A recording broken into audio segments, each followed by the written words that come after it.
With the finals tied at a game apiece, the series shifts to Boston for Game 3, and it would be a whole lot of Jaylen Brown and Jason Tatum early on, Kenny.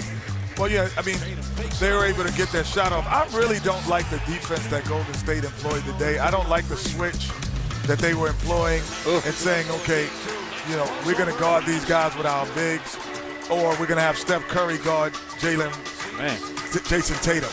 I just thought that was not a good assignment.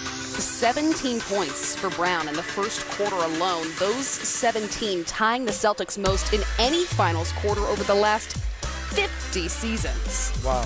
Well, they haven't been in the finals. Yeah, they have. Bang. Ray Allen was the last to do it Ray Allen. in LA in 2010. Yes, they have. Klay Thompson with 15 points in the first half. See, right here, that's Jordan Poole. Even though he passed that ball and Klay makes it, those are the plays that I would like to see him get aggressive and try to score. And this guy right here, he's always aggressive to score. Anytime you see a shooter start walking back the other way as soon as he lets it go, that's normally means it's going to be good. Cutting into the deficit, Zeke, but difficult to overcome an 18-point deficit. And Draymond today, Zeke would admit he was not good. Yeah, he ain't have it tonight. He didn't help the team out in terms of what he does that helps him out. Well, that number 7 dunking on him right there, right. he had a lot to do with that. 22 points in the first half for Brown as the Celtics led the way 68-56. More Splash Brothers, though, in the third. And it was good to see Klay get into a rhythm. He had been struggling shooting in these NBA Finals, but he got really, really red hot. And we know the chef's always cooking, and in the third quarter, he took it up another level. The and-one three for Curry on that one. Horford called for the flagrant. Steph now has 5 threes in 3 straight finals games. That ties for the longest streak within a singles final. J.R. Smith, the last to do it in 2017. All right. Yeah, I just feel that at no point in this game did you say, man, Golden State's going to pull this one out. Like, well, they never not even had, there. No, I never thought that they could consistently hold it up because, I mean, look, that was 83-82. They're down already, and this is the next highlight. They never held the lead for more than 50. By the time I went to the restroom and came back out, they were losing again. So, no, I never felt that here. Now 95, 98, 89. So then it's over. And I just felt defensively they stood around. They weren't flying all over the court. And that's what you have to do against the ball. This matchup right here will never win. You'll never win that matchup with Jason Tatum being guarded by Steph Curry. Tatum with a couple of tough buckets down the stretch. Yeah, and I thought they wore Curry down as they continued to attack him. You know, they posted him up. They made him work on defense. And this play here, you know, being down in the scrum, he comes up limping. But this is what you admire about Steph. You know he's got bad ankles and everything else, but he keeps playing and he keeps fighting and he stays out there with his team. Steve Kerr did say after the game that we'll know more about Steph Curry's ankle in the next day or so. And the Celtics would ultimately pull away and win it 116-100. Yes, indeed. Big time win for the Boston Celtics. All the Celtics legends were in the house loving it. You see Paul Pierce right there. We saw Bill Walton, Cornbread Maxwell.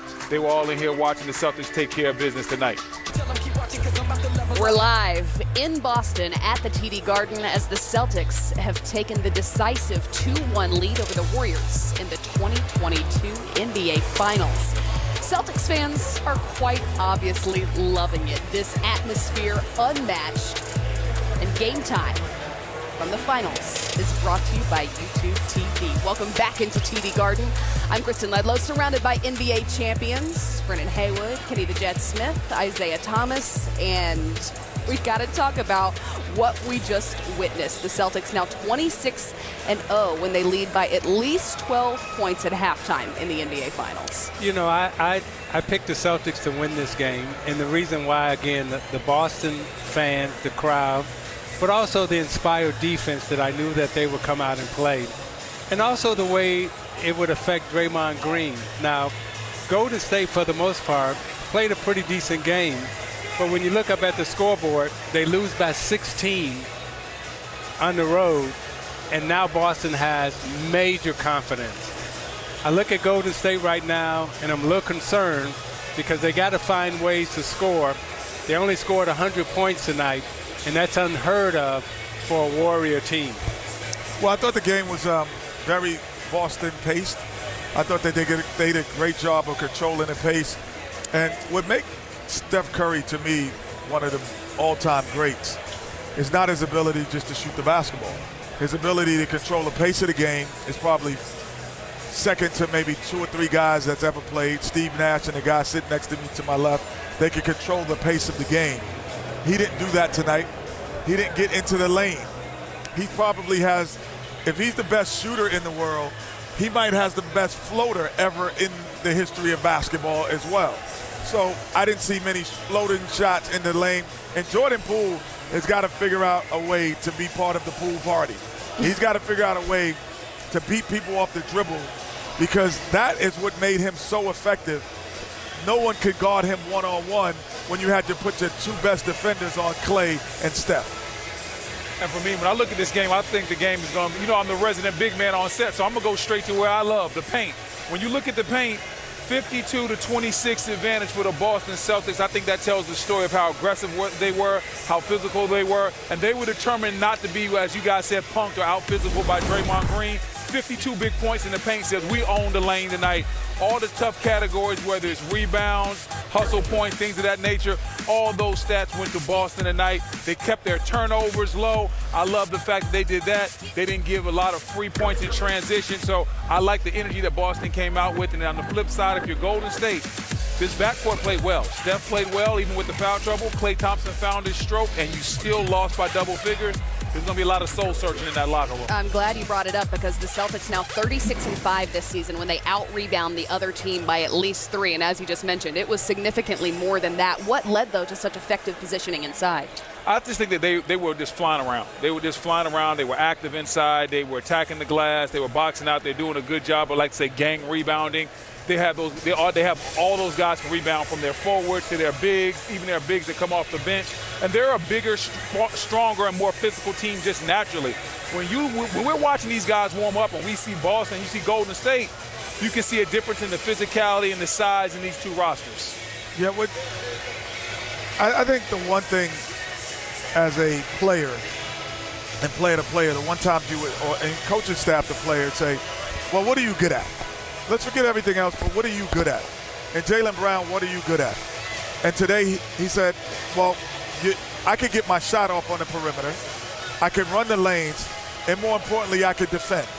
So, okay, well, do those 3 things today. Just concentrate on those 3 things, and he did a heck of a job doing that. But when you look on it conversely, you say, well, Jordan Poole, what are you good at? And you say, well, I can beat people off the dribble. You know what? People can't stay in front of me. But today, they stayed in front of him, and they beat him off the dribble. And we got a guest coming in. That's yes, right, indeed. We do. 10-5 for Grant Williams in this one. Well, welcome. Thanks so much for hanging out with us for a little bit. Thanks for having me. 15 points matched your team's largest lead in this series. It happened 8 minutes into the game. What is it about this atmosphere, about this building, that made it such a stifling one for the Warriors? Yeah, we know exactly what we need to do. Coming out tonight, we wanted to play with great intensity. We wanted to take care of the ball, and we know that when we do that, not many teams can beat us in this league. So for us, feeding off this crowd, feeding off the energy they bring, when it goes to 4, it goes to 12 very quickly, especially with these Garden fans behind you. So we're just trying to keep that same energy moving on to the next game and not any let up. Well, we're going straight to the gut. Because I know you've been hearing, oh, Draymond Green had been did this to you guys. He took your physicality away. Well, what was your team's mentality and talk? Or you guys just said, no, we don't believe that? Or was there a conscious effort? Yeah, we don't feed into it. If anything, I told the guys, y'all leave it be and let me handle it. And at the end of the day, that's how we wanted to move on with it, because we know as a team we can't feed into anything going on, whether it's officiating, whether it's Dre, whether it's anything going on. We just got to focus on the task at hand. So, and when you say handle it, what does that really mean? No, I'm keeping it right. I don't keep it real. I keep it right. What does that mean? Hey, listen, I got nothing to lose, so we can get to it. Okay, all right. That's a smart man right there. You know, Go ahead.